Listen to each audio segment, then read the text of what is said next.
Hello everyone. Everything I'm going to explain comes from technicians who work daily at this well-known appliance repair shop in the city.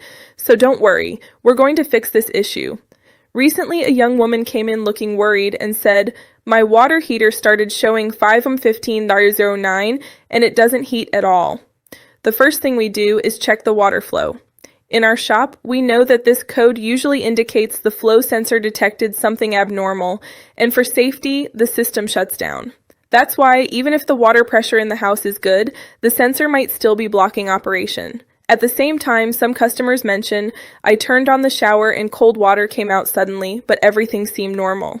This shows us that it's not always the general water pressure. Sometimes the flow sensor has accumulated dirt or is starting to fail. As one technician says, cleaning and recalibrating the sensor usually resolves the error and prevents the control board from locking up. Additionally, we've seen that the 51509 code can also appear due to problems with the gas valve or bypass valve. For example, a customer told us there was a strange beep before the error appeared, which indicates the system is detecting inadequate flow or ignition issues at the burner.